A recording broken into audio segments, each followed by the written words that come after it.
अहमदुहु व नसल्ली अला रसूलिहिल करीम अम्मा बाद। अस्सलामु अलैकुम व रहमतुल्लाहि व बरकातुहू। मोहतरम नाज़रीन व सामिईन,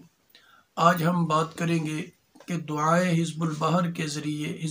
के ज़रिए आपने गैब की ख़बर, गैब का हाल कैसे मालूम करना है। यानी किसी मामले के बारे में, या आम अल्फाज में इस्तिखारा भी कह सकते हैं, यानी जो काम इस्तिखारे का है वही काम इसका है, ठीक है। लेकिन इसमें ये चीज़ है कि आप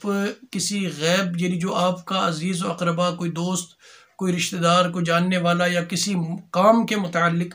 आप जानना चाहें कि उसका हाल कैसा है या काम कैसा रहेगा, ये ज़हन में रखें। बल्कि बेहतर है कि इंसानों पे, क्योंकि ये मुजर्रबात जो है इंसानों के लिए हैं, कि अगर कोई इंसान गैब हो, कि जैसे आजकल हमारे बच्चे जो है जज्बात के अंदर डंकी लगाकर दूसरे ममालिक के अंदर चले जाते हैं,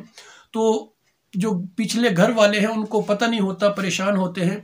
तो और उनकी ख़बर देने वाला भी कोई नहीं होता। तो आज का जो अमल इंशाअल्लाह मैं ज़िक्र करूँगा दुआए हिज़्बुल बहर से,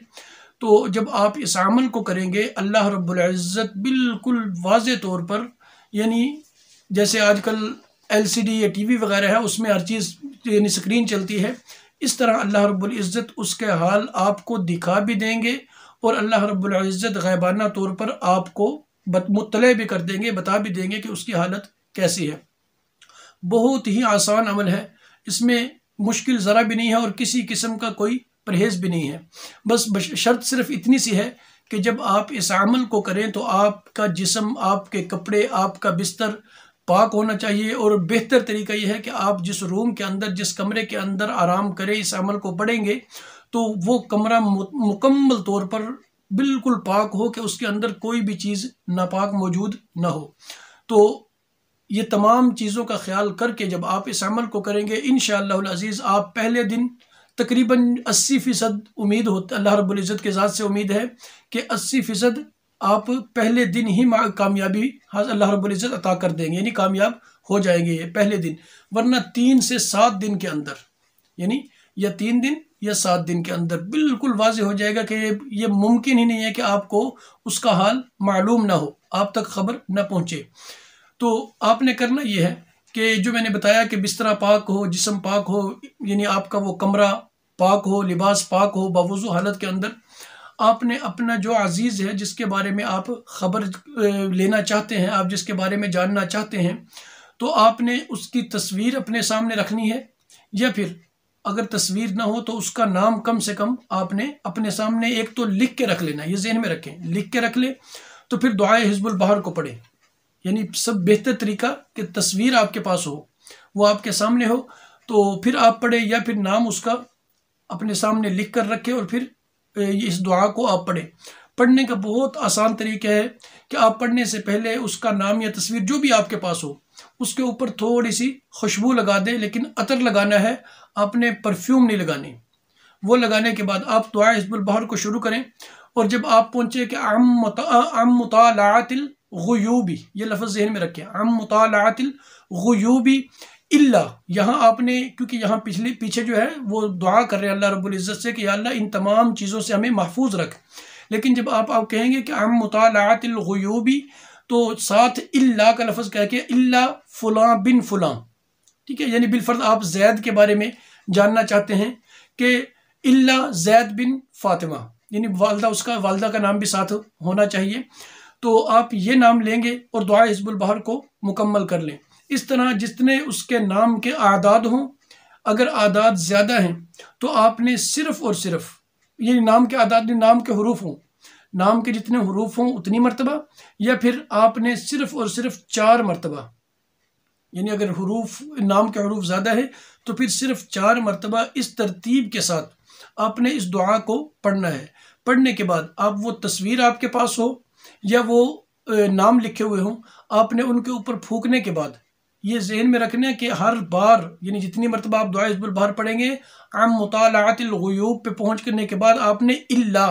इसको यानी जो है ना तशख़ीस, इसको अलग कर देना है, मुस्तस्ना कर देना है बाकी तमाम चीज़ों से, कि सिर्फ बाकी तमाम गैब गुयूब से अल्लाह मुझे महफूज रखे, सिर्फ अल्लाह रब्बुल इज़्ज़त इस शख्स के गैब, जो यानी इस शख्स की जो हालत है वो मुझ पर मुत्तला फरमा दे, मुझे इतला उसकी दे दे।